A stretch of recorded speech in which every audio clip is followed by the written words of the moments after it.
Alright, so this is going to be the DVD commentary, the movie commentary, the Blu ray commentary, whatever you want to call it, for Jurassic Park 3, which was the sub goal I set a few weeks ago that was hit. And I've been meaning to record this, and now I'm finally getting around to it. So, for whatever reason, you want to hear my voice talk about Jurassic Park 3, one of my least favorite films of all time. You can just sync this right up with the movie. Should sync up perfectly on the Blu-ray, the DVD, any version you find online. It's all the same cut, so it should all fit. So we're gonna sync up on the Universal title screen. It does like the little spinning globe when Universal goes around, and at the very end, at the bottom of the Universal globe, it says universalstudios.com. So once that web URL pops up below the Universal logo, that's where we're gonna sync up. So I'll go 3, 2, 1, go. When I say go, just unpause it, and we should all be up in sync. So let's do that. 3, 2, 1, go. So here we go. So we got the logo fading out right now, and fading in is the Amblin logo right now. So Jurassic Park 3 is one of my most hated films of all time, and yet I've watched it way too many times. But I haven't seen it in a few years now, so it's not super fresh. So I might make mistakes, and this is not going to be a very positive commentary to say the least. But let's just hang out, watch this film, with, at least on the Blu-ray, a very, very blurry opening shot. I remember the green screens and stuff in this being very obvious, and I had a lot of problems with the scene too. But we're going to be introduced to the lovely Eric Kirby, the protagonist, the son, child actor who was like in The Rookie a year later and really did nothing much in note since. They're off of Site B, the not Jurassic Park island, but the other island that also has dinosaurs. Because there's two sites, and we're gonna be what is this called? Paragliding? What is the name? What is the technical name for what they're about to do? I forget. But it's gonna set up this child being fucked, yo. That sounds really wrong out of context, but it's a weird setup for like a Jurassic Park film, I think. But at this point, Jurassic Park kind of failed, I think, like 7, 8 years ago. Both islands still have dinosaurs on them. They're restricted islands, like off of Costa Rica. All that jazz. And yeah, I don't know. I never really liked the setup or like the entire plot idea behind this one. And just like visually in some areas, it looks so cheap. Like, if you look close right now, like, you can already tell it's pretty, I don't want to say CGI'd, but at least, like, very green screened. In many regards. And I never like it when stuff like that's very, like, apparent, super obvious. But this film makes it very obvious.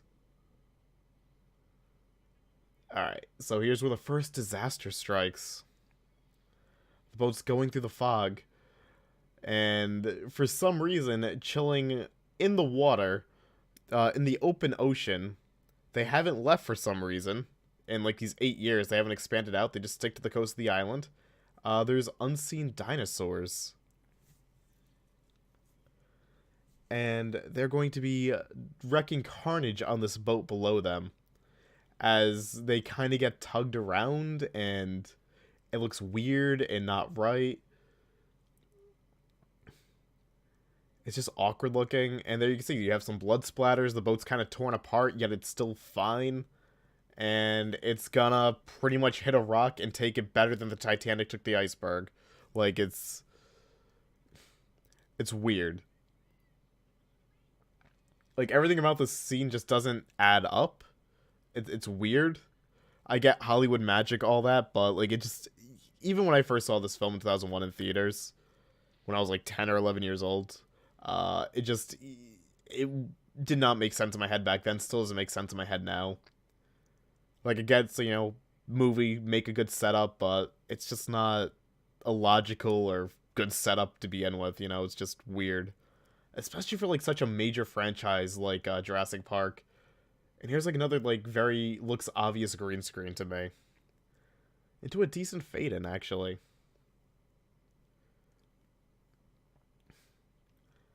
Which is kind of like the start of like a lot of the setup for the end of the film. Like they foreshadow a lot of things right here. A lot of stuff that never even gets brought back up.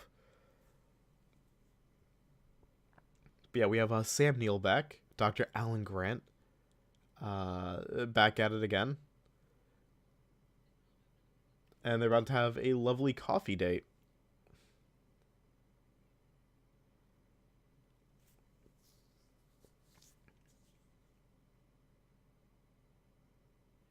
And we're about to see a major crime against humanity pop up on the screen soon. I forget when, like in a minute or two. I'll point it out when it happens. There's our neglectful parrot. Here's the crime, right? Only half a pot of coffee. Make a full pot of riot.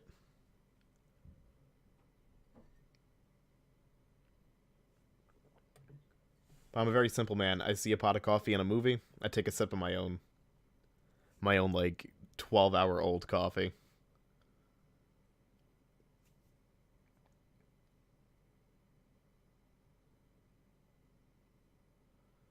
Yeah, I detect some jealousy from Sam Neill here. But here we go. They're going to be talking about the sounds of the dinosaurs and how they can kind of like replicate the sounds now, which is a major plot point going forward, but it's not like really referenced anywhere near enough in this film, I think. This is something I feel like they could have went a lot further with, but they just didn't. So I've always been kind of like put off by it.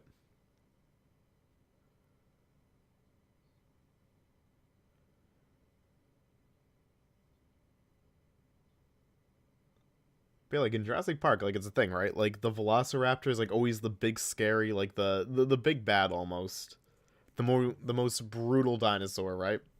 Like you're given like your T Rexes and whatnot, but it always feels like all the focus has always been on the raptors, and that kind of like continues in this one, and it also continues like in the sequels after this or like the series after this, Jurassic World films. With these Jurassic films, like it's always been about the raptor, and the T Rex is just kind of like your eye candy. Or in this one, it'll be like the Spinosaurus, which is like a very like contested thing as well, which I guess we can get into later. Because if I just discuss everything right now, I will run out of ideas in this 90-minute long commentary. But yeah, we'll get to that when we cross that path. Anyways, now we have Dr. Alan Grant, doing a talk about all the advances made, with fossils and whatnot. Which, of course, like, nobody's, like, really interested in this because they already know dinosaurs exist. It's not like Jurassic Park was, like, really covered up well. There was a T-Rex in San Diego a few years prior. Like, it's common knowledge that dinosaurs are real in this world. So, no one really cares about this. And they're going to make it very apparent to our lovely Dr. Alan Grant that they just want to know about the real ones and not the fossils. But from a character standpoint, right? Like, Alan Grant almost died to the dinosaurs. Like, of course he doesn't want to go back to islands. He doesn't want to interact with dinosaurs. Like, he wants to continue his craft of, like, examining fossils and research. They really deal with, like, these real ones. But they're not exactly the real depictions, I guess you could say. Because, they were kind of, like, spliced together with, like, frog DNA. So I guess, like, there is discovery to still be made. But again, like, no one cares. People want the real thing. Which is why Jurassic World happens anyways. All they had to do is wait like another 14 years or so.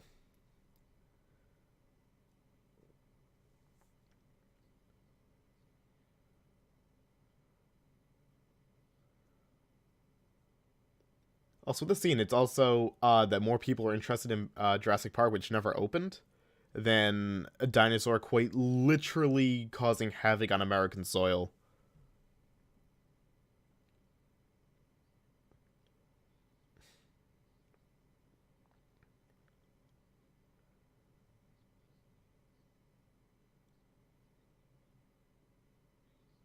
Also, they're also again referencing the fact this is gonna be on Site B, Island 2. Was it Isla Nublar? Because I believe Sorna is Site A. Nublar should be Site B, if I remember correctly.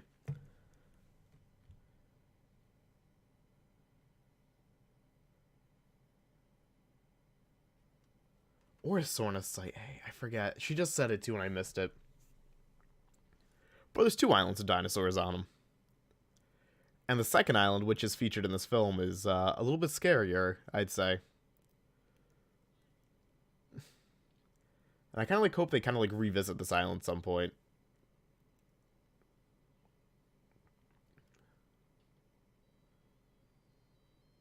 We got a lovely phone foreshadowing a future scene. One of my most hated scenes in Hollywood history.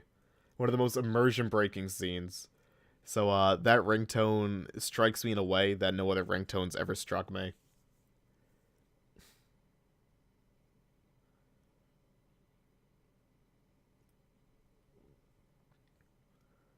But as you can see, we're practicing how to fly. We're getting guns ready. You know, like all these dudes are gonna do just fine. There's gonna be no danger on this island. There's Cooper. What a boss. Also an MW2 Pro, apparently. Considering he just blew up in inactive plane. Nice shot.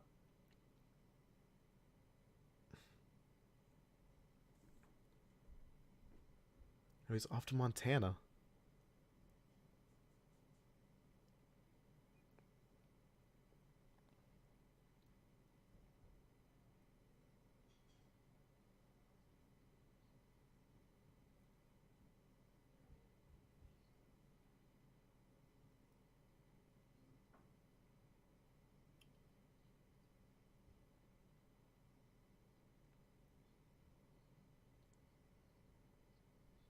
So I got like really quiet, but like I kind of forgot like how in depth this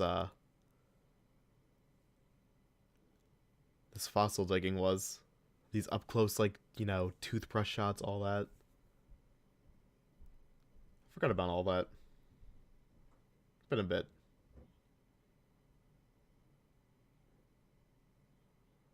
And there is our dramatic entrance for Sam Neill in this scene.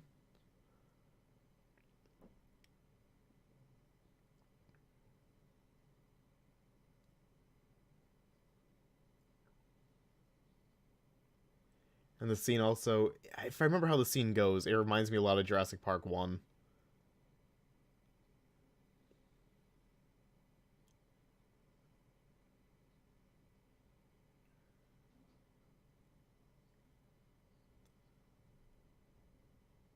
But here we go. Making our raptor noise. Our raptor box, if you will.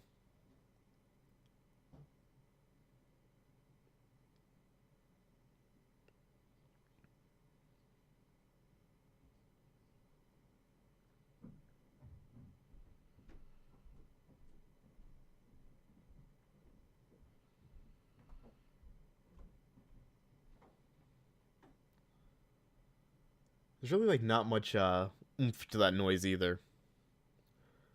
Which is something that's going to come into play again later in the film, which will, you know, we'll come to that those crossroads, you know, when we get to them. But that's something else that bothers me. Anyways, here we have Mr. Kirby, who is always very honest, very truthful.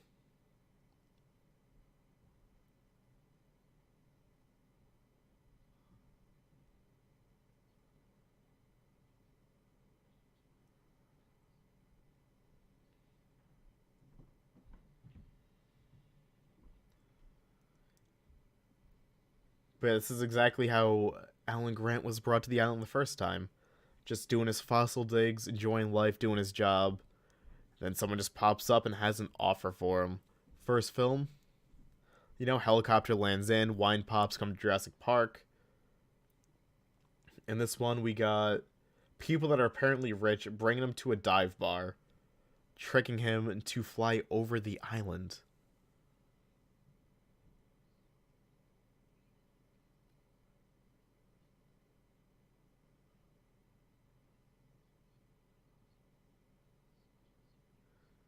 So, Alan Grant's a genius, yet he's falling for this, like, hook, line, and sinker.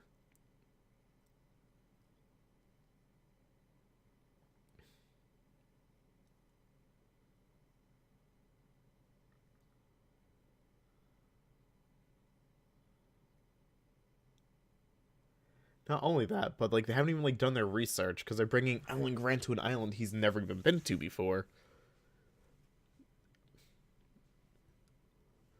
So like all this scene really does is establish that our lead characters besides Dr. Alan Grant, because like these are definitely like also lead characters, are stupid.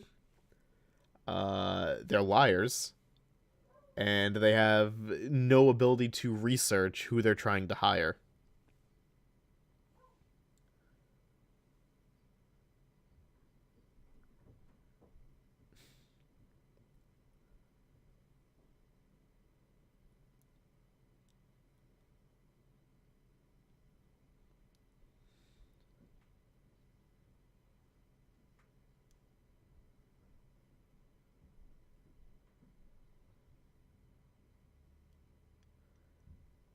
Also, why would he not research who's offering him money?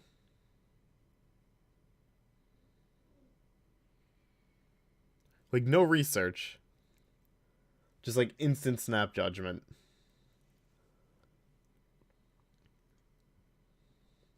Like so far, like none of these characters have been making like smart choices.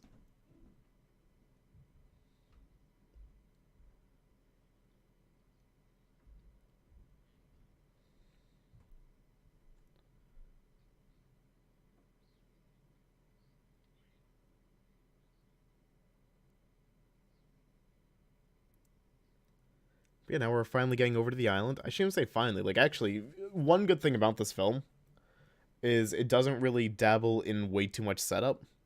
Because what we're like 15 minutes deep in the film, like we're already getting to the island. Like that's not bad.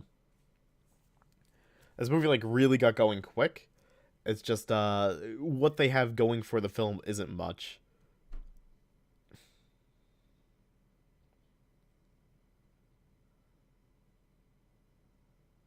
Like it's such like a very loose plot, you know?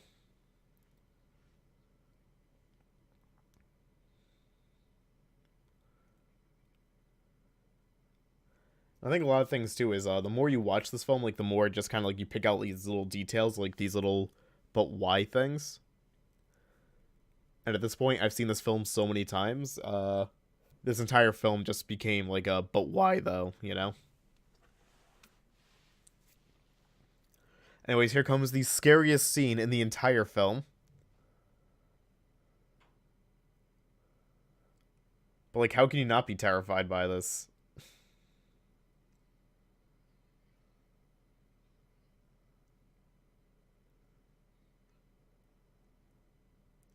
See, like in an alternate universe, this entire film would have took place with Alan and a raptor just chilling on an empty plane. I'd be cool with that. That'd be a very cool story.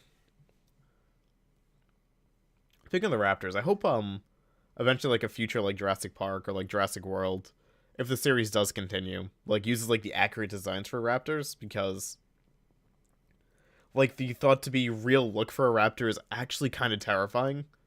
It's covered in feathers and just oh my god. There's been like a lot of discoveries like with dinosaurs that are like really cool. If you go on YouTube, there's like a video that shows what people think the T Rex really sounded like, and it's like this very like low bassy, almost like a growl. And it's very unsettling if you listen to it. And if a film tried going like with more realistic or like more thought to be realistic standards for dinosaurs, I'd be down with it.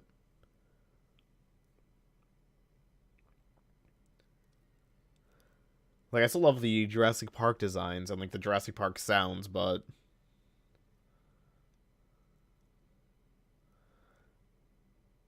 still. And the effects out the plane window do not look that good. Like in an odd way, I feel like Jurassic Park 1 CGI has kind of like aged better because they went for like the whole like half animatronic, like half practical effect sort of thing, or like half CGI, half animatronic, I should say.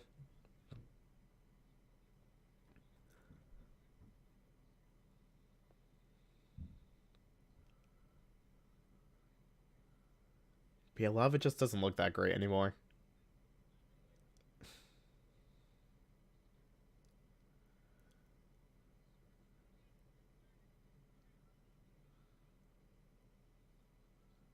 This is where Sam Neill figures out stuff's really fucked up. and he realizes that these two people really tricked him. But to be honest, like they're very good con men because they tricked people flying the plane down here. They tricked someone to bring guns. They tricked a bodyguard. Like these Kirby's are very good liars. Which brings to question, how do they have a failing business? If they can lie to these people this well, how could they not lie to their customers and still get money? I don't know. Anyways, here we go with mistake number 1, making loud noises on a dinosaur island.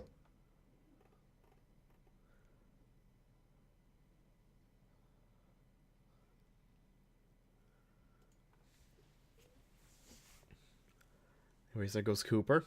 Rest in peace, Cooper. I mean, spoilers.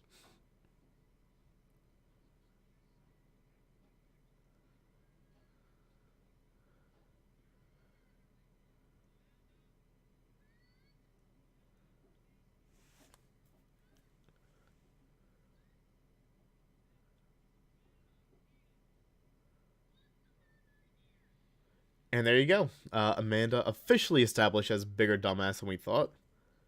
But the scene is why, back in the day when PUBG first came out, this is a big segue, but I considered the starter island, like, dropping there, like, first and boating off it. I called it Jurassic Park 3, because it was a very bad idea. That thought just kind of came to mind. But this film's stupid scene really influenced something. Anyways, it is time to be introduced to the big bad, or rather, like, the showpiece of this film, not the T-Rex, but our lovely Spinosaurus. And we're also about to say goodbye to Cooper, who thinks on foot he can just stop a moving plane. Where is our Cooper anyways? There he is. Don't know why his arm's injured. What's gonna hurt his arm? He definitely didn't get bitten by a Spino. But you're not gonna survive that. And Spino time.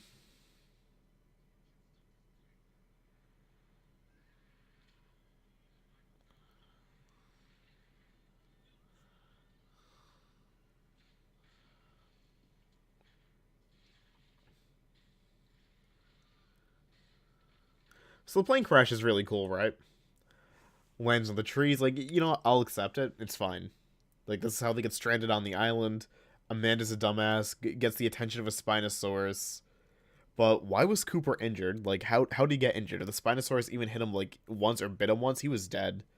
And there's blood all over the windshield, which implies that the plane's, like, propellers hit the Spino, and he'd be not gravely, but super wounded. Yet, he's fine. And also, through all that flying, the Spinosaurus, without making noise, is already caught up to this plane, more or less. Which is also very odd. Because a reoccurring theme of this film is that the Spinosaurus is, in fact, a ninja. And you're going to find that out more and more. See, no noise. He got there, he's toppling the plane, yet no one heard him walking. It's so odd.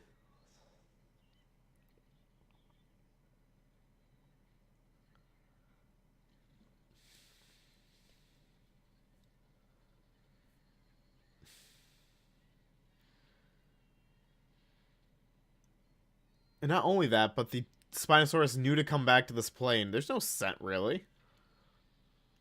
Yeti's hair. He also bled on Amanda's cheek after getting bit in the leg, which is weird. And it's like very robotic movement of the Spinosaurus, right? Like the Spinosaurus itself looks pretty good. Like not bad at all. But, like his movement in general, I don't know. Like I'm not convinced by it. Like it's very stiff, you know?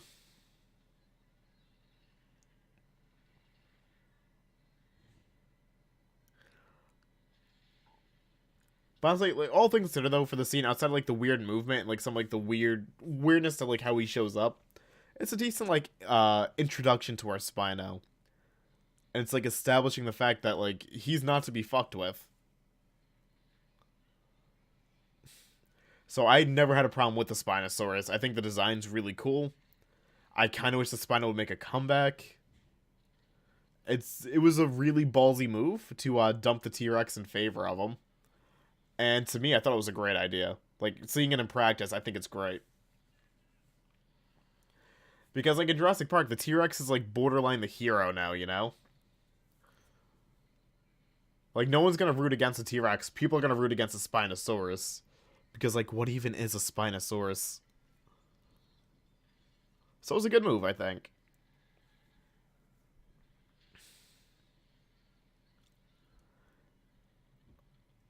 It's just a shame that this is the film that I was kind of stuck in, you know?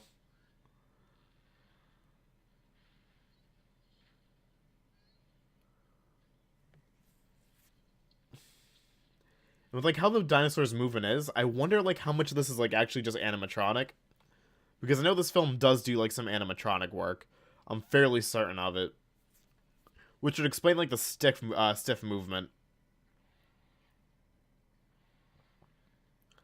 I think it does have, like, some animatronic work. Yeah, because, like, now its neck's way more loosey-goosey. So that must be, like, full CGI. And, like, the initial shot of the spinal, like, in front of the plane, had to have been animatronic. Had to have been. In fact, I think I remember, like, reading or looking at, like, a behind-the-scenes, like, where that held true. So it makes sense. Anyways, here's where we find out our Amanda and what's his name? Paul are complete liars.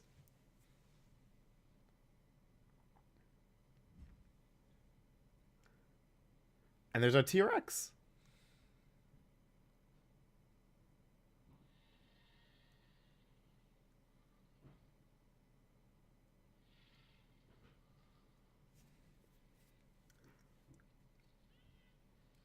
But yeah, here's the scene I think that like rubbed everybody the wrong way. Besides me. Big old dinosaur fight, right? I think a lot of audiences, wow, those blood effects look terrible actually. Looking back on it, it's not a knock against the film, it's an older film. But it is amazing like how terribly the CGI actually aged here. I think it's mainly because I'm watching the Blu-ray for the first time, so like a lot of like the what's the word? The flaws, I guess, of this are just kind of like more apparent. But yeah, a lot of people were put off by the fact that they established the Spinosaurus over the T-Rex so fast, like immediately. Plus, that would have been like a very good scene, like later in the film. But immediately they establish Spinosaurus kills people, finds them in a plane, kills a T-Rex, snaps its neck. Like, it's a lot to take in really fast.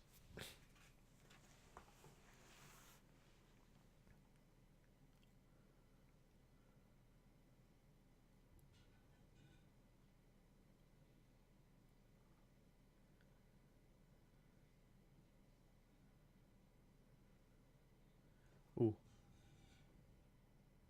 The reveal time.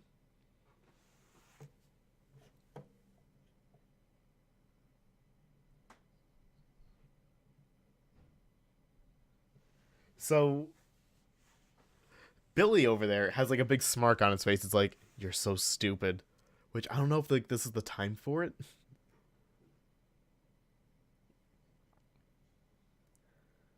But Billy as a character is pretty cool though.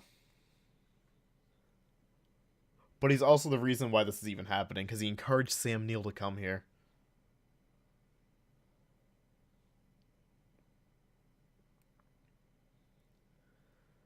And Sam Neill is such an opportunist, or I shouldn't say opportunist, but like an optimistic person. Already accepting death.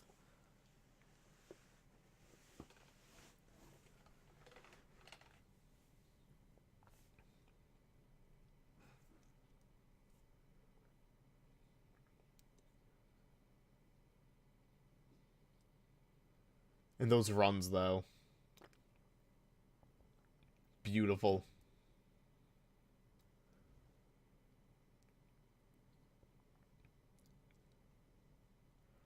Also, considering this island's like over a do not fly zone, right? It's a restricted area. Like you think like someone would have had recorded instances of the airspace here, like kind of like being interfered with, being flown over.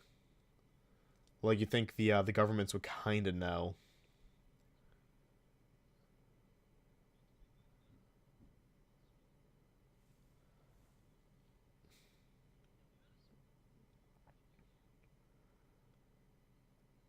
Well, anyways, here's our establishing the relationships, kind of like getting back together sort of moment.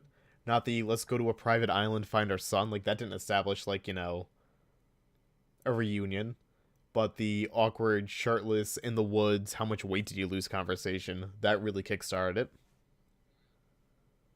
Odd, but okay.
But yeah, now we're just gonna further establish that Paul Kirby is a big liar.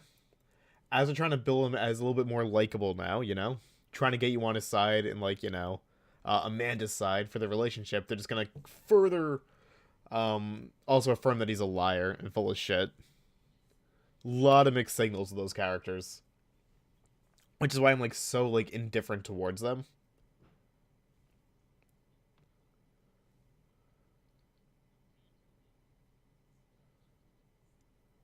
Our bald pilot, I forget his name. On his side, like he has a good personality. Alan Grant's great, but like he was a bit dumb in this. Billy's weird, but like I can deal with them. Amanda and Paul though, just they're so bad, like as characters, and they're probably like a vast majority of like why I dislike this movie.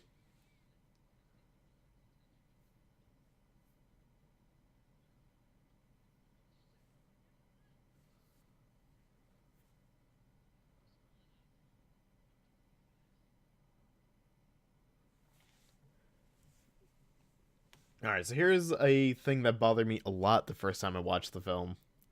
So they found the parasail.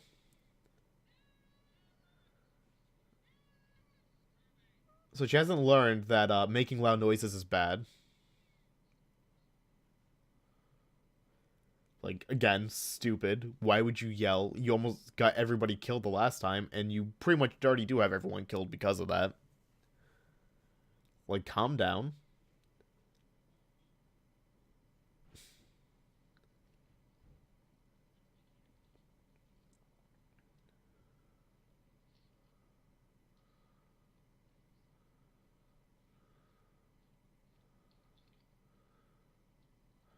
And thankfully, this camera here just takes double A's or C's. It was perfect. Didn't even have to check what kind of batteries. He just had them ready.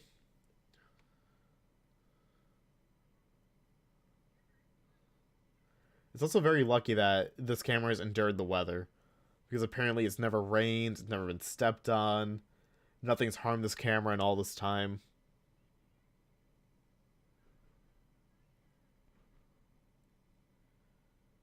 So a very durable camera, I'll give it that. I'm very lucky they have the batteries.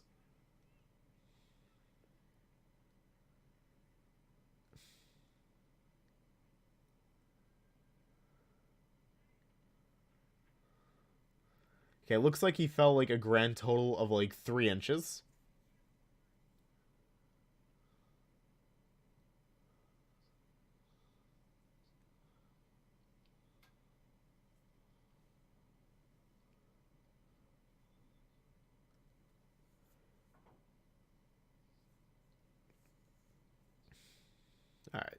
So here's a thing I had a huge issue with. Huge issue. So he is fully decomposed, fully a skeleton in the span of a few weeks. That's already not believable to me. And he was never cut down from the tree.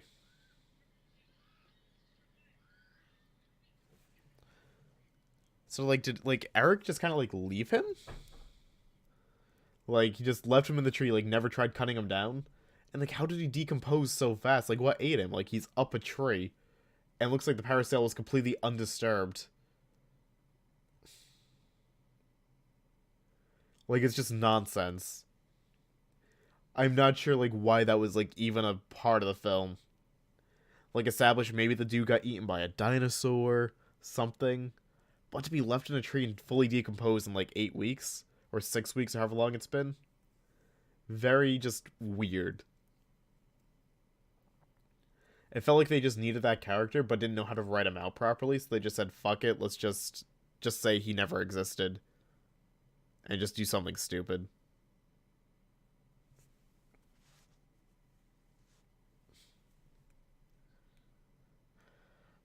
Also, they're currently next to raptor eggs, a very, very big plot point of this film.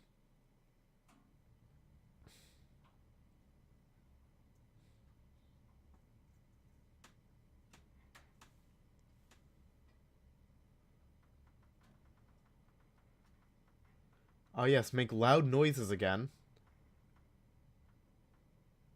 Why does everyone insist on doing that? It makes no sense. Again, they already know it's a bad idea.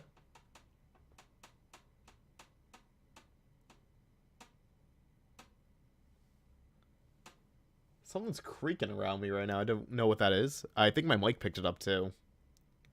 Hell if I know. What was a loud ass creak?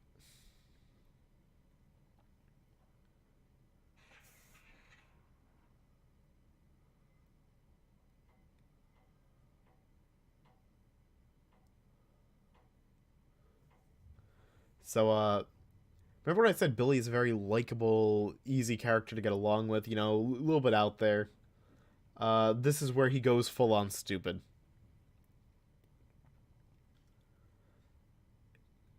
If you've never watched this film before, you could probably already figure out what he did. They didn't really, you know, try to hide it.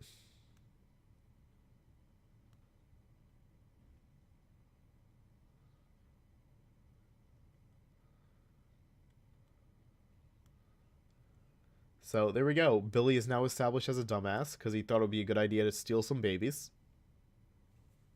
Why? Who knows? Like, there's no motivation for like any of this.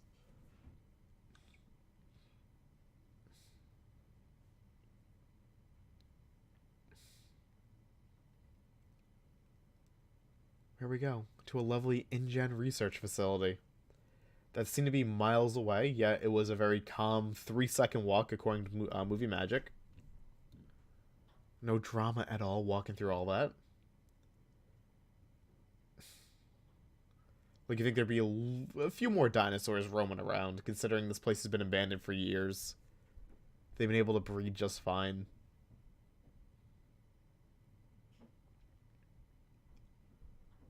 Like, there's like 30 raptor eggs. Like, they're getting busy, you know?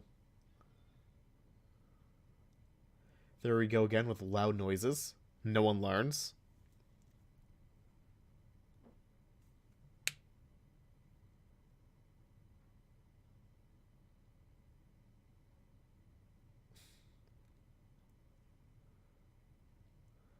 Yes, the phone's totally gonna work, Amanda. But knowing you're probably just gonna yell right into it.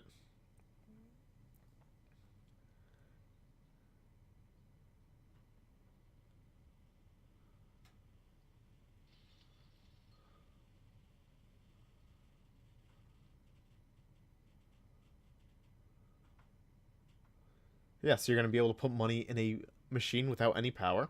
Again, very smart. Good job, Paul.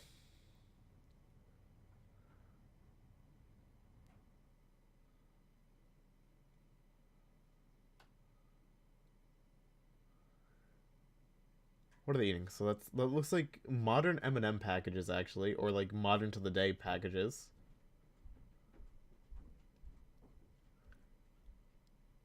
Maybe those packages like were standard back in like 93, 94, like when this facility would have been around. And considering this film is '01, maybe. I'll believe it.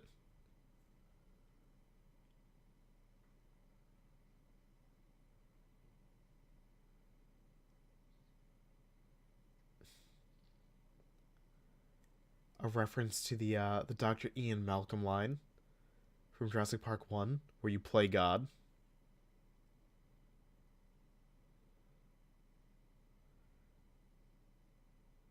And coming up, we have an example of raptors being far too intelligent.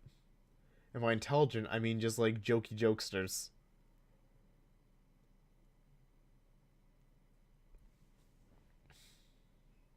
He knows what it's doing.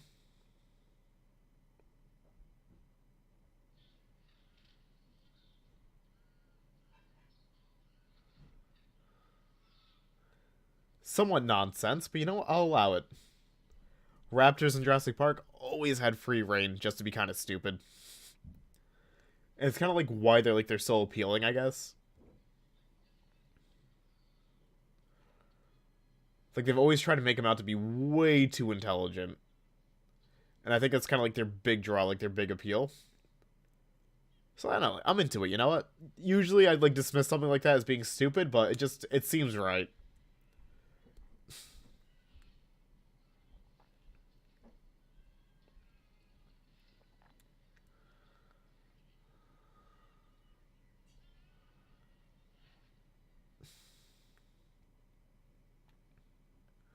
Look at how smart he is.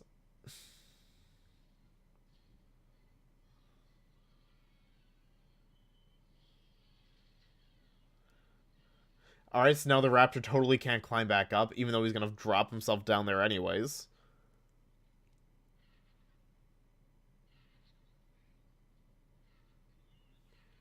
Alright, there we go. So they already established the vocal cords of the raptor to help the distress signal. That was established way earlier. So it's coming back into play. Get used to that sound.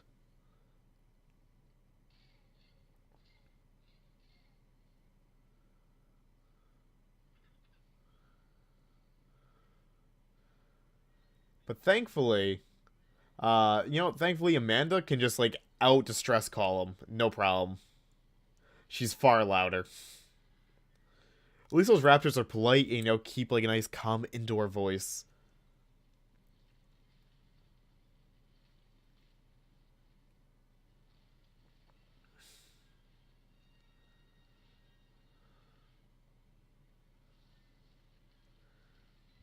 Also, it's very odd that like Sam Neill really wanted to protect that camera bag. Like, you think that'd be the last thing you'd try to protect right here? Because like, what attachment does he have? Like, Pilot's smart. He's dropping stuff. He's like, I need less weight on me. I can run faster. Maintain stamina. Dr. Alan Grant's like, I'm just gonna pick up this bag that's not even mine and just run with it. Instead of maybe go back to it later. And unfortunately, the one somewhat smart character is taken out. And this dude was very likable. Very, very likable.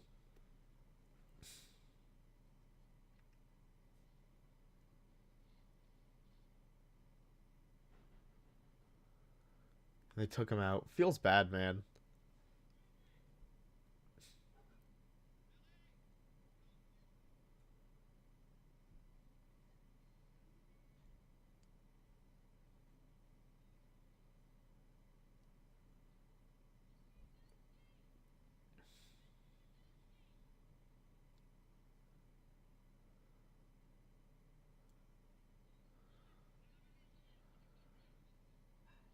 And just like the Raptors, setting up a trap.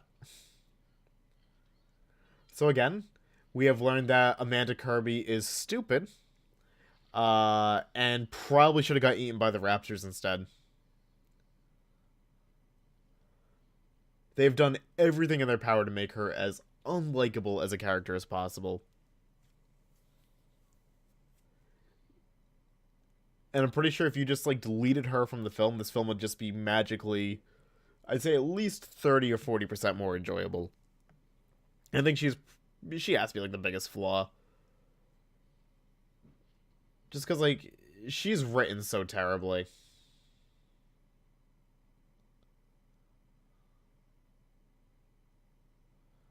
And the raptor also knew just to snap the human's neck. Don't know why, don't know how. They just knew. They're very smart.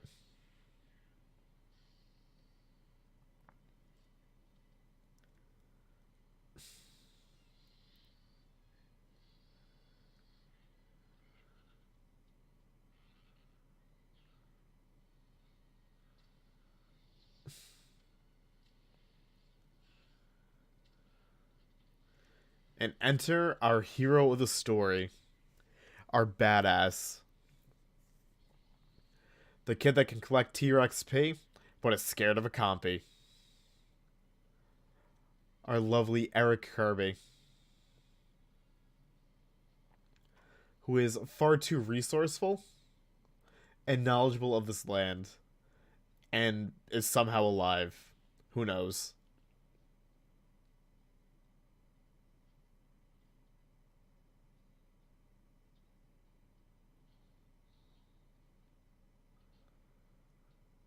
Easy Chips Ahoy product placement over there, and old Dorito bags.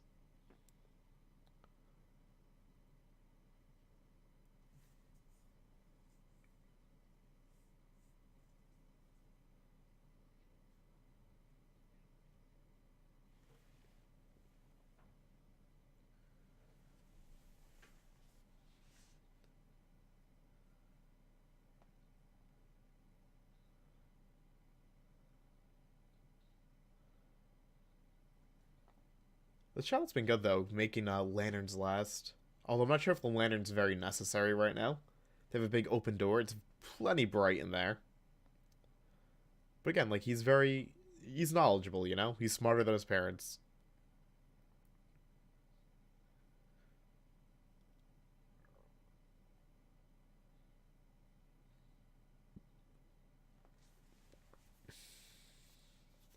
So you wonder like how good those beans still are, because those have been sitting in the truck for at least 8 years. It's a reoccurring theme. Like I'd be afraid to eat anything in this truck, especially Crunch bars that have probably melted several times over and rehardened. Like there's no way that's any good.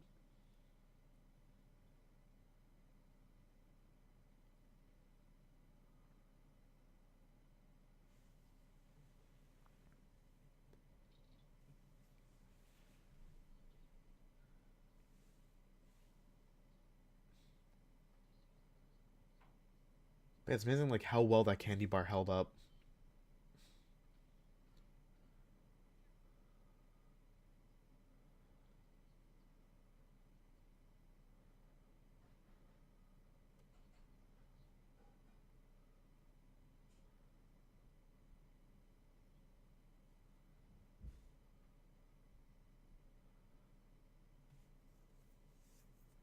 Yep. But brilliant child, Eric's cool. Got himself some T-Rex pay. He's already experimented with it, apparently.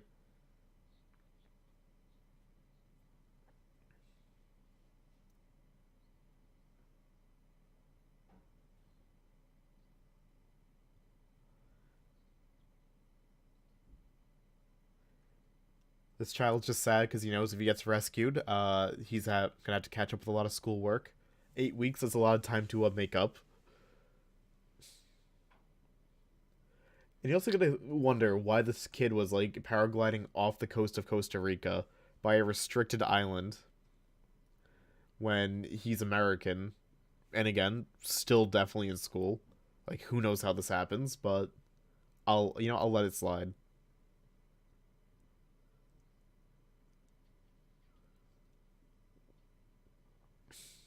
There we go. He's afraid of the compies.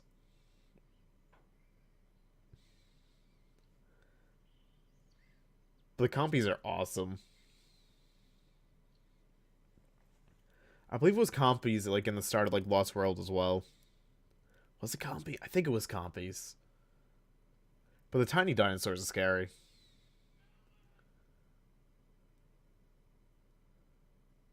Like, in a way, I guess.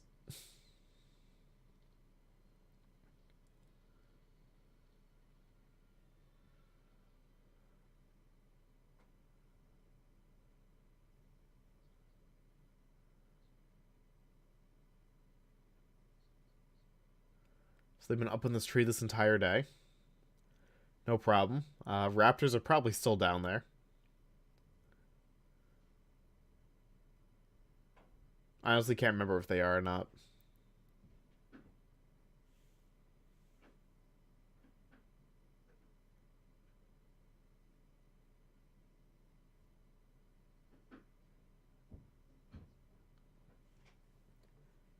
Paul is the person that drives down the road, and I hate being behind.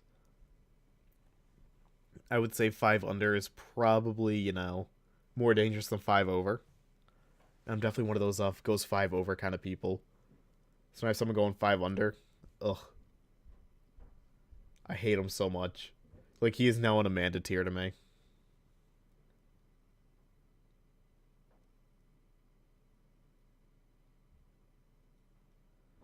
But again, like that scene right there, right? It does nothing for me because like both those characters are so unlikable that why am I supposed to care? You know? I've been given no reason. Eric, I can care, right? Alan Grant, I can care. Our dead pilot, I can care. Cooper, to an extent, who's been dead for like 30 minutes, still care more about him. Billy, tough to read, some degree of care.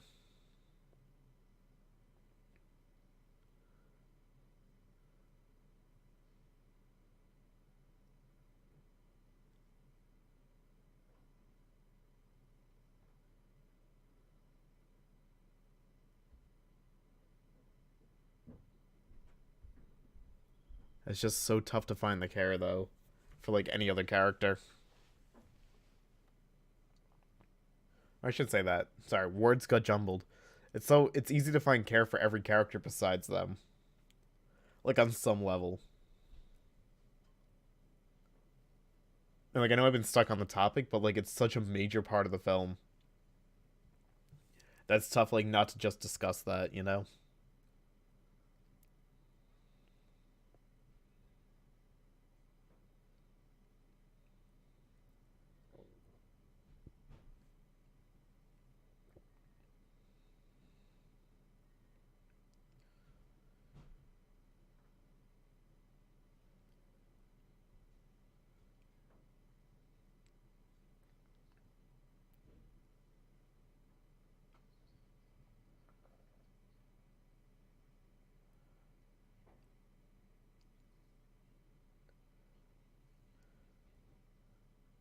See? And it just shows like how the parents don't understand the child. When we all know the coast is the most dangerous bit, and Eric's smart enough to know to stick near the center.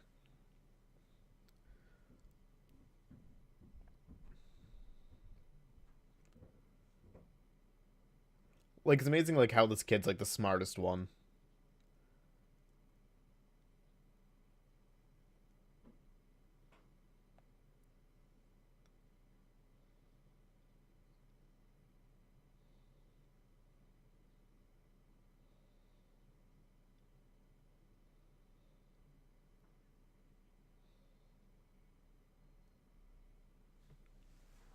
See? Kid's just smart.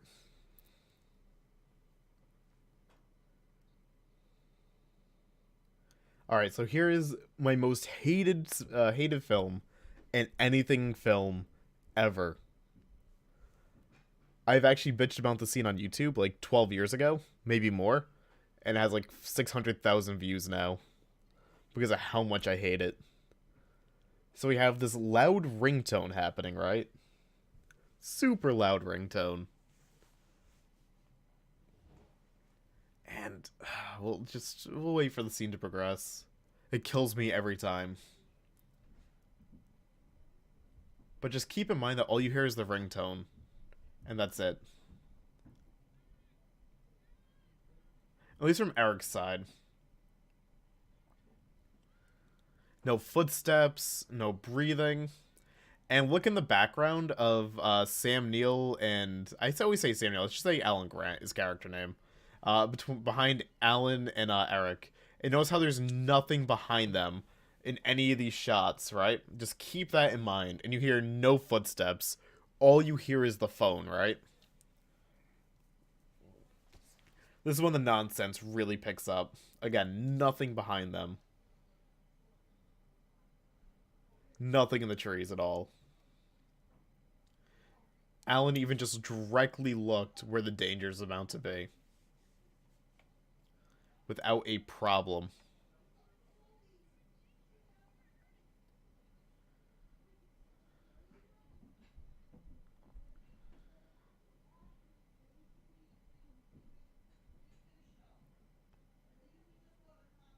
But yeah.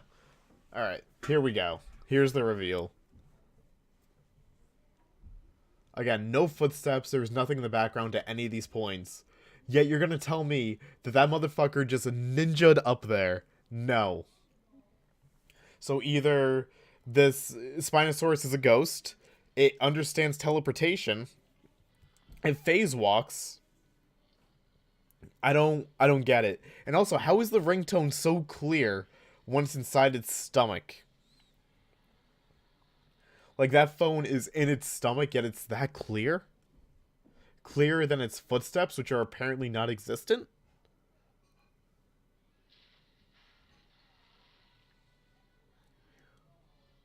Also, the Spinosaurus could have done that the entire time. Why would it have not done that a long time ago? You feel like anything in captivity would have wanted to break free, you know? Like, just like a natural instinct. Yet it does it for the first time there, first try. And that door stops it. Not the gigantic fence, but that door. It's nonsense. Absolute nonsense. I hate that scene. Like, in theory, it's a cool scene, but like when you, or like me, like you dwell on it and look at like everything kind of leading up to it, it's worse and worse and worse and worse. I hate it.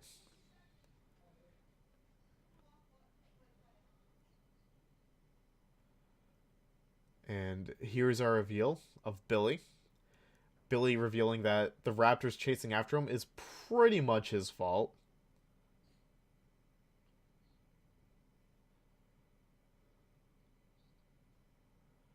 But at least he's honest after like 3 people died for it. And by 3, I mean like 1. But the character is very enjoyable, so he counts as 3.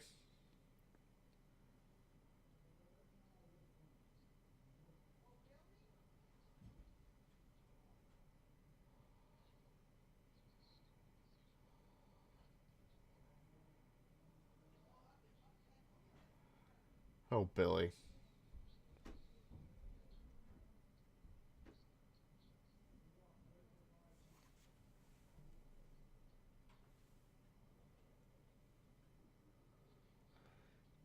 You tell him, Alan Grant. Now, if you drop that, you guys die. Alan even knows that.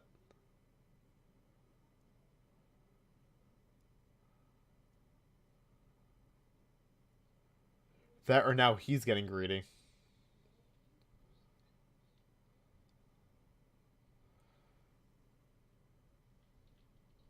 See?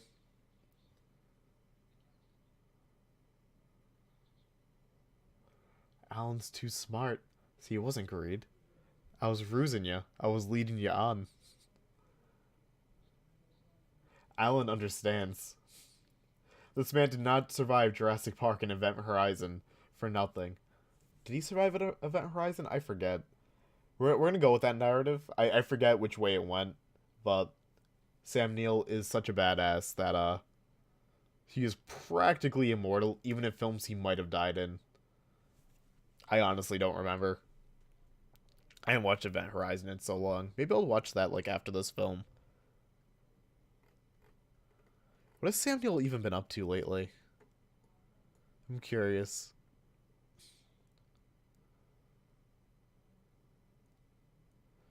He's in Peter Rabbit coming out? No, it already did come out. What? He was in Thor Ragnarok? My man's been doing stuff.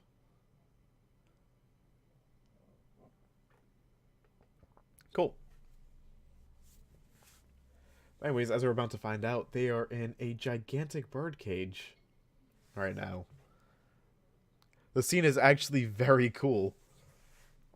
This is like one of the shots they really, really nailed in this film.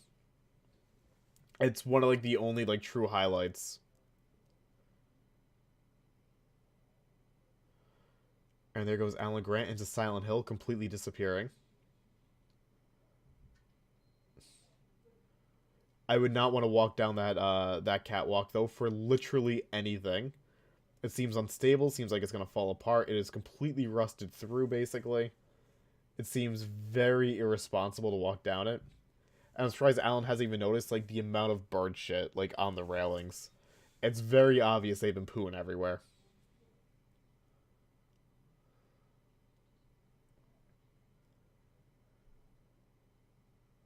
So the mother's gonna go first. So makes no sense, but okay. Good job, Amanda. Doing great.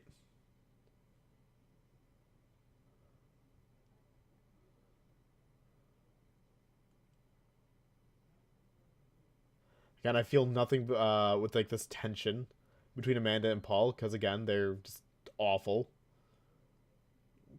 And they keep trying to make me feel like I should be rooting for them behind them, but I'm not. Why would I be?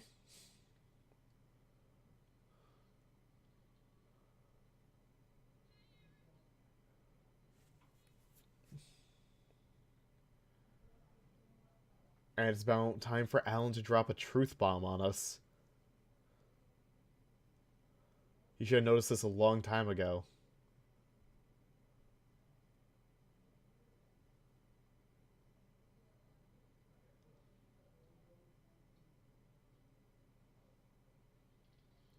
There we go. So there's some vibration there establishing that some shit's about to go down. Something the Spinosaurus scenes could learn from. Because the vibrations of dinosaurs are like such an important thing about like in Jurassic Park. It blows my mind they don't do it with the Spino.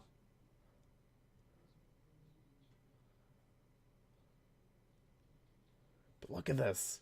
It's such a cool reveal. Such a cool, well-shot scene. Right? Like, wonderful. Like, one of the only things this film did really, really well. Like, I can forgive, like, Alan Grant not seeing, like, all the bird shit, like, all over the railings right away. Like, it's an old, rusty catwalk. But just, like, the tension of, like, oh my god, wait, what is it? It's a bird cage. For what? And then having, like, that creepy shadow move down the fog. So good. Also, is that how once Eric's parents kind of got... Why is there a skull there? A human skull? Like, whose skull would that even be? Anyways, that never even crossed my mind till now. What if that's answered? Um, I just, like, mean, like, answered, like, in some breakdown of the film. Um, the second Eric gets back with... Sorry, getting back on track. Second Eric gets back with his parents, he is basically dead. There comes Billy trying to atone for his sins using a paraglider here, a parachute, that should be ripped and broken, and was once holding a completely decomposed body. Amazing how he got that on and was flying safely.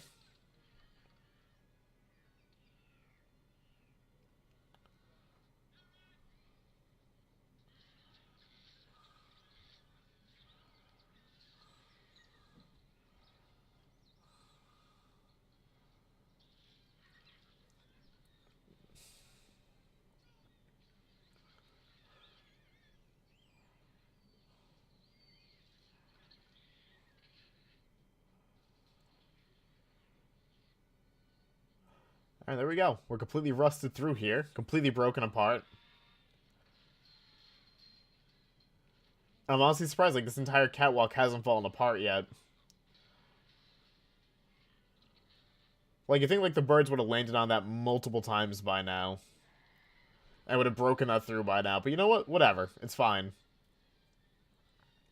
Now, there's the rip in the parachute they foreshadowed a while ago when they checked it for rips in the first place.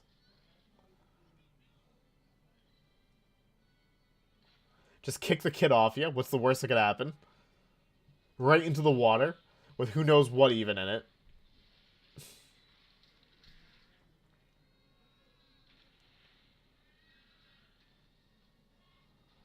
But still, like, this is, like, just a really well-shot scene. Like, a very intense scene.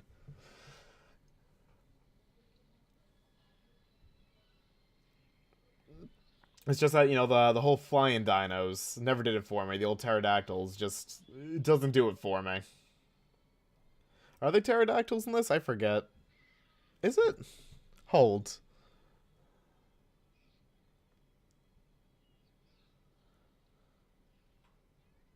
Or pterodons.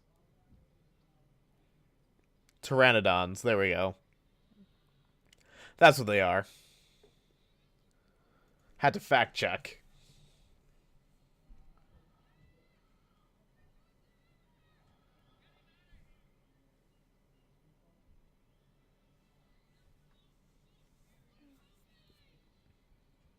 Yeah, what about Billy?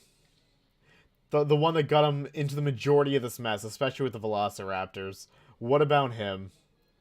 Like, sure, like, he saved your life, but, like, that doesn't really forgive him still. So, every flying dinosaur in the Jurassic films are just kind of assholes. They pick you up, they drop you multiple times, as I've learned. I don't know why, they're just dicks. That's, like, kind of what I've learned, right? The T-Rex are slow, badass, entitled to one kill.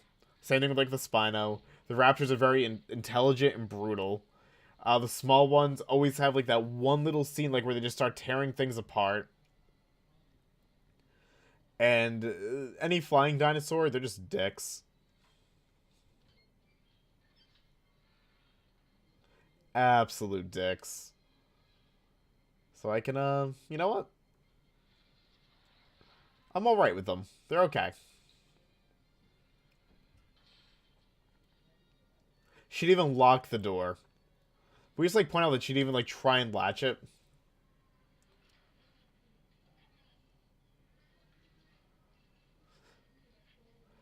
Or did she not have... Oh, maybe she didn't even have to. Like, maybe... Did they fly over? I wasn't paying attention. It's been a while.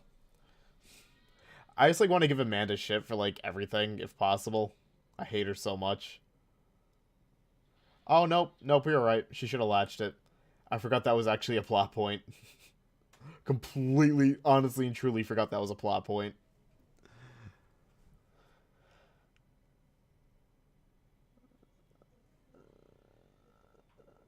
Meaning the flying dinos can now soar the skies of the world. And of course the engine still works, because in Jurassic Park, any old car's engine, flawless. Doesn't matter how long it's been sitting. Jurassic World taught me this. Vehicles always work. They don't stop.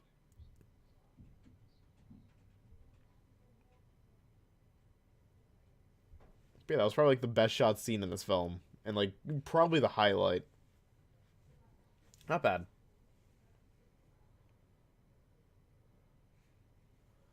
Now we have another nice emotional talk.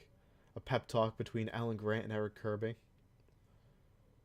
Probably Alan apologizing for his mother being a dumbass. Maybe not, but in my head he is.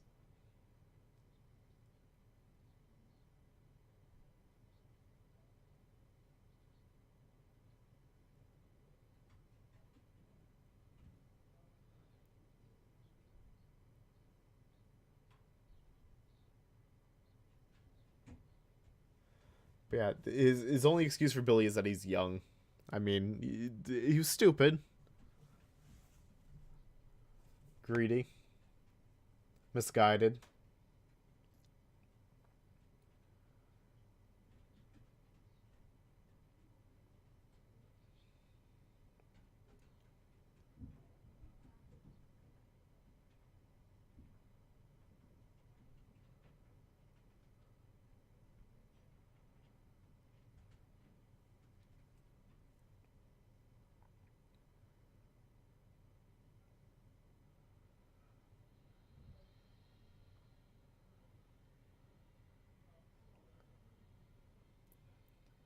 The effects here actually don't look too bad.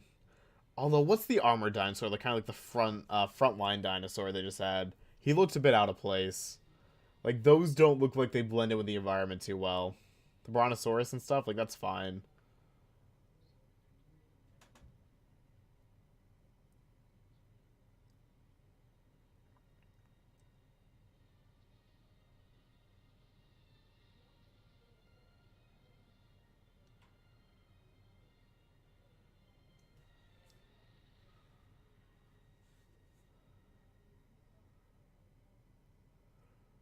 Yeah, cool little scene. It kind of like feels like a nod to the first film, like when they first revealed kind of like the dinosaurs like that.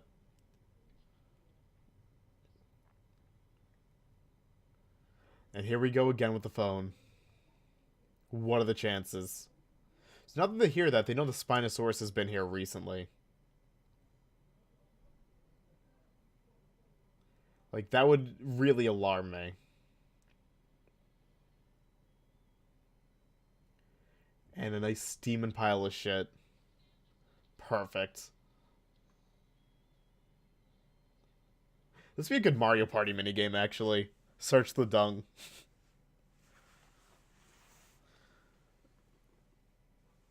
And again, this feels like another nod to like the first Jurassic Park, where they kind of like went through the Triceratops shit.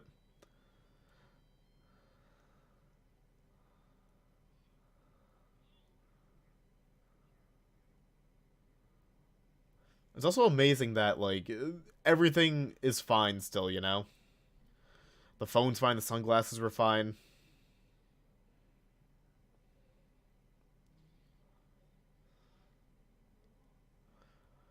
So actually, what was the name of this dinosaur? Hold on. I should know the name.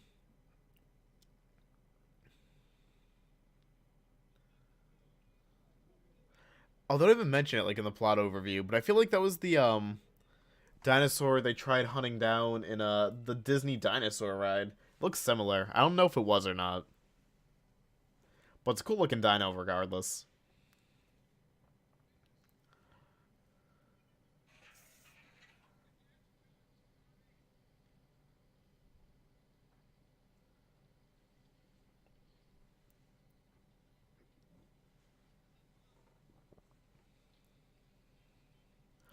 Now the phone's all cleaned off. That's good. Because Dr. Alan Grant held a shit covered phone to his ear. So that was a bit concerning.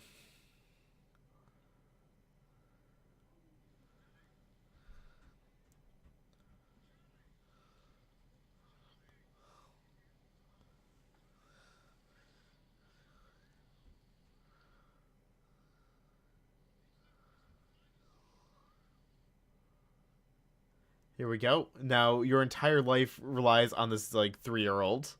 Perfect. I'm sure like that's the first person to call. Could have called anybody, but you know that's who you went for. Hey Spinosaurus, how you doing? But it does lead to a very fun scene, so I'm okay with it.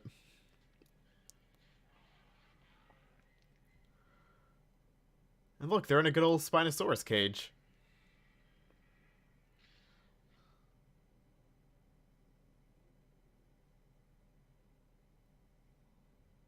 Now the contrast between Barney and the Spinosaurus is beautiful.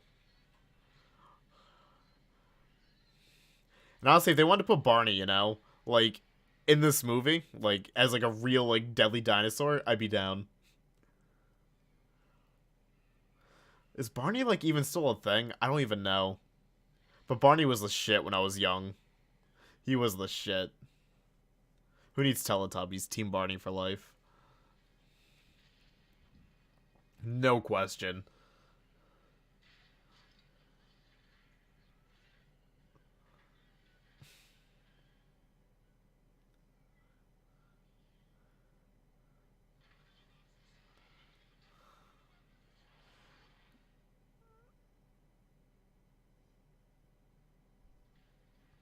Obviously, our lovely pal here gets nothing.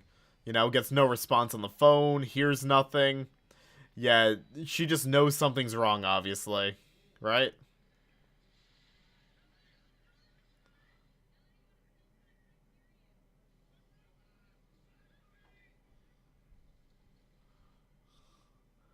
Like, she just knows.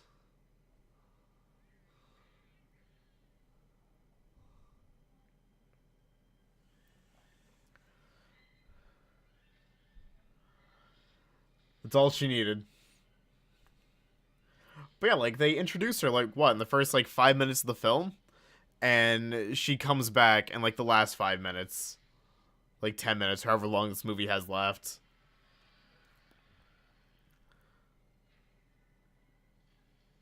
Like, it's another character it feels like they just kind of wrote in because they had to write her in somehow, but they didn't really have any plans for her. She was just like a vehicle to drive the ending. It really didn't play any significant role with anything else here. So it's just odd. But it's kind of like a lot of characters in this film. Like, it doesn't seem to be like any greater purpose to them. Or like any reason to really care about them. They just kind of exist to exist. And make one little plot detail come together. Yet you have characters like Amanda Kirby kind of stick around. And somehow not die, unfortunately.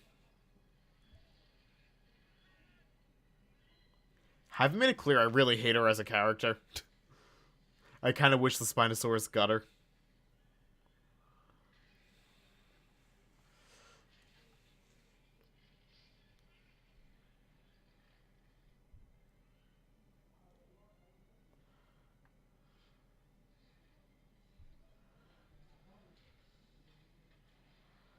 But anyways, we established that kind of like gas has been falling in the water. They did do that. We got us a flare gun. It did nothing. I lied. Really cool visual scene though. This is another very well shot scene. Looks really nice.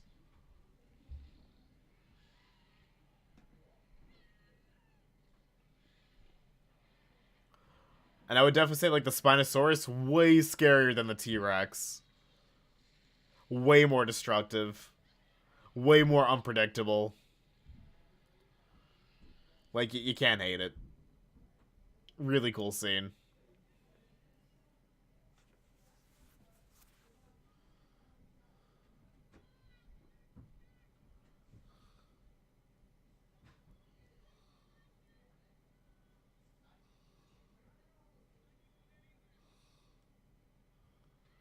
So again, I'm supposed to feel emotionally attached to Amanda and Paul in this whole reunion, but I don't because they're so terribly written that that entire thing there, I feel nothing. I'm actually more sad for Eric because now he has to deal with both of them. Feels bad, man.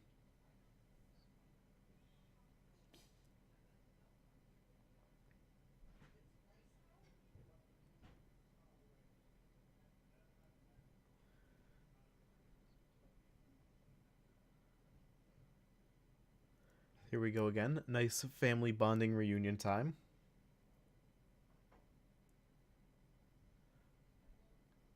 And they must continue their quest to the coast. What they're gonna do when they get to the coast, who knows?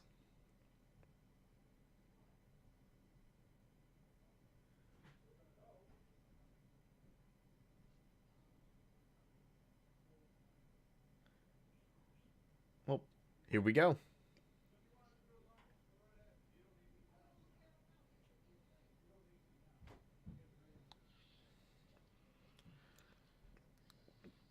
Easy ambush, to be honest.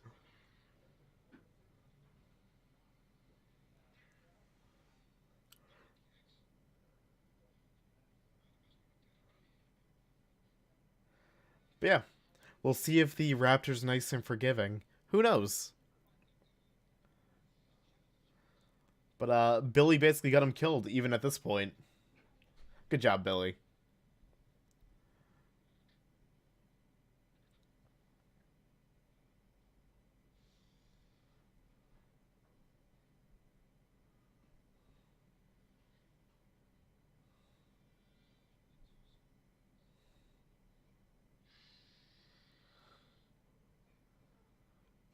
See, this Raptor has the right idea.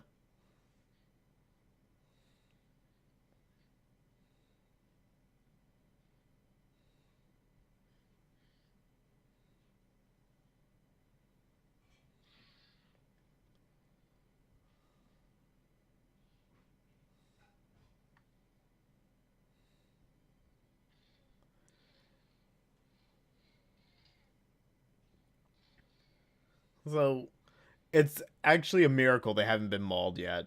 Like, you think they'd be mauled by now. Like, first, and once the eggs are revealed, like, you think they would just get mauled.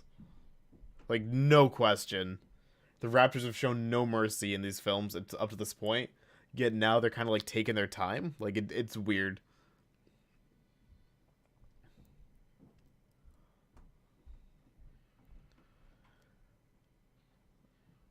So, it is weird, right? I pointed this out, like, at the start of the commentary, that that's not even that loud. And yet they're also confused from, like, which direction it's coming from, even though it's quite clearly right next to them. So, like, where are they going to go with that call? You know, like, it's happening in front of them.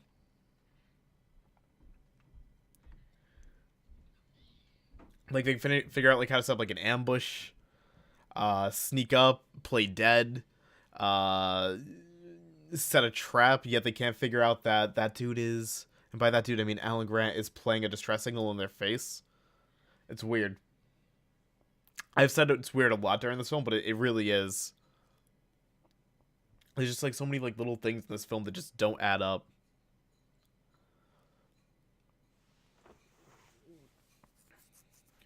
And look, on the beach is just a dude in a suit. No protection.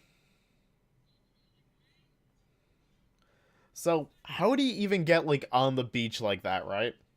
He would have had to have been airlifted, or all these military vehicles would have had to have already dropped him off. They went back in the water to set up, like, this dramatic entrance.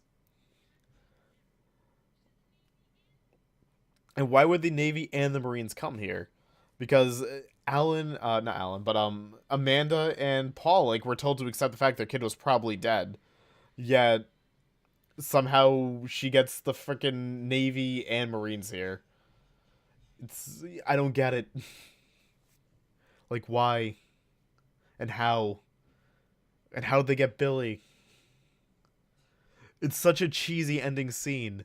But I think it really comes down, like, the cheese really comes down to the dude just being on the coast waiting. Like, knowing they were going to show up right then and there. You know? Like, no question. Like, he just knew it was going to happen in that very location on that gigantic island. And to be prepared with vehicles behind him, meaning it boggles the mind. It's a cool visual, but it doesn't make sense.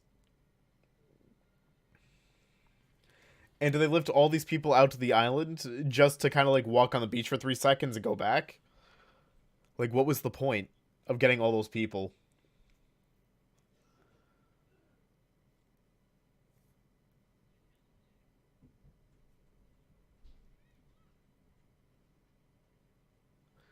Now, this, you think they'd be getting shot out of the sky.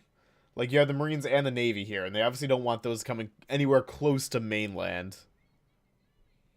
So you think they'd just be dead.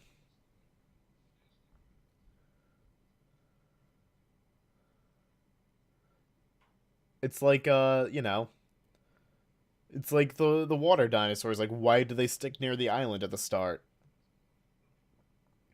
And if they were in the water, like, you think they'd be taken out. Like, you think the governments would be kind of aware. Maybe I just kind of, like, look too far into it. Like, it probably is the case because I've watched this so much and I love Jurassic Park so much, but I don't know, man. Just the movie's over now, but it's just none of the movie really adds up. All the main characters, for the most part, are very unlikable. Have some terrible quality to them. Alan Grant was stupid agreeing to go there when Amanda and Paul were obviously lying. Amanda and Paul are both insufferable and annoying.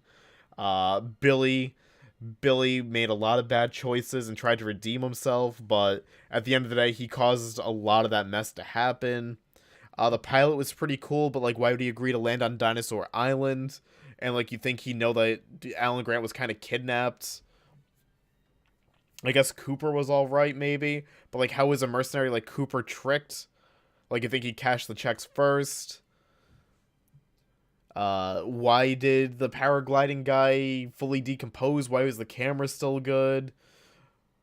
Why did the raptors not ambush and attack? Why could you hear the phone inside the Spinosaurus stomach? Why do the phones still work after being fully digested? Why do the Navy and the Marines go there? I don't know. There are so many things in that film that are just stupid, from characters to plot. And sure, like, some make us a nice visual, but none of it adds up. And every time I watch it, like, I just can't get immersed in the film because, like, none of it makes sense. Like, how can I get immersed in this film if I just can't buy into, like, anything happening on my screen? But yeah, that's Jurassic Park 3. I did the commentary. If you stuck with me and watched this with me, I'm sorry if it was subpar, annoying, or, just disjointed. I've never done anything like this before. But you know what? Did it in one take. First try. Not bad. And hopefully everything synced up well. Hopefully you enjoyed the commentary, but I'm going to end it here as these credits go. Y'all have a great day, and I hope you enjoyed the movie more than me. Because someone somewhere deserves to enjoy this movie. But that person is not me. So I'm off to get some food and relax. So thanks for listening, everybody. Y'all take care.